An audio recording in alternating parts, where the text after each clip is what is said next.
Hey guys, like, comment, subscribe. But we're back today, just doing a quick recap. Not to the even game itself. The Nets beat the 76ers. Good win on them. Not even important.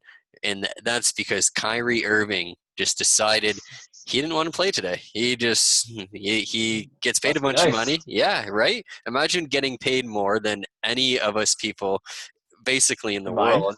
Yeah, and then just being able to text your boss or have someone else text your boss like 37 minutes before your shift, and then when they reply back just like maybe asking what's going on, you just leave them on red basically, and then they find out 3 hours later that you just didn't want to go. Like, anyone would be fired for this, anyone would have their contract revoked for this, and then Kyrie Irving just doesn't matter. Good for No, him, no big deal. right? Yeah, he has that much power within that organization to do whatever he wants. But come on, man. Like supposedly, according to Karis LeVert, he did text the team to say he's not playing.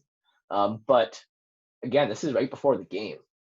This is your team. You're paid to play 70 games right now, and you're getting paid a lot of freaking money to do this. But let alone the sponsorships that watch these games. That all these people. I know there's no fans in the crowd, but there's a lot of people at home trying to watch this game. This is supposed to be a really highly sought out game against Philadelphia, and you just decide you're not going to show up. Like there's Yeah, obviously something going on, but yeah, it's you're just just not going to show up. it's really the disrespect to Steve Nash where it comes down to, where I know he did text them beforehand, but after that, even he texted, Steve Nash texted him directly, and he wasn't like aggressive about it. He was like, hey, like, I know you're not playing. You don't need to tell me what's going on. I hope you're okay. Like, he was super, super cordial about it, super nice, super He's, cool. Like, he's too just, nice. yeah, just good guy Steve Nash. And like, Kyrie can't even text him back quickly and just be like, hey, sorry, man, just really not feeling up for it tonight. Like, said he has to go out into the media and kind of make it his own thing, like make it about Kyrie Irving once again. So, I mean, there's a reason Boston had all these issues in the locker room. There's a reason Cleveland, when he was their best player, got rid of him. I mean, he's clearly toxic. So, I mean, we sit here and we say all these bad things about James Harden. Like, Kyrie Irving, at least James Harden's playing. At least he somewhat rolled his ankle. I mean, Hey Brooklyn, do that trade now. Um, they want Kyrie. Okay, you know what? Give him Kyrie, but take James Harden and some assets. yeah, I mean, at this point, of course, it would really just be who Durant wants to play with. But yeah, it's at the end of the day, it'll probably get blown over in the long Yeah, kind of tenure of the season. But it's just, again, in the moment, it just sucks to see someone just come out and be like, I didn't want to. I mean, he could easily be hiding something too, right? It could just be maybe a family member's ill. He doesn't want the media to get into it. And he just wanted it to just be like, I'd rather people critique me for my effort than know about my personal life. So maybe heck, it that's might where be it's something coming to in. do with last night. We don't know. Yeah, We exactly. don't know, but that's a big reason that we don't know. Whatever the case may be, there might be a good reason behind it. Sure, there might be. We don't need to know ourselves. He made Steve Nash look like a clown in front of reporters tonight just because he didn't know. He Exactly. had no idea what was going on with Kyrie. And there's ways of going about things. There's ways to approach things. There's ways to be quiet about it and confidential about it as well. But he's embarrassing himself out there right now by the way he's acting.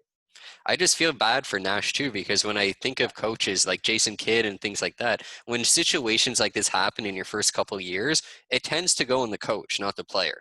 So as much as people are going to feel like maybe Nash was being responsible and getting sent that text, I feel like executives, when they really just look at it, they're blaming Nash for this. And that's where, again, it does make him look bad, I think. And that's why it Control does your suck. guy, right? Exactly. So, I mean, if you can't control, if you can't even get a response from a guy before a game, like, what if this was a playoff game?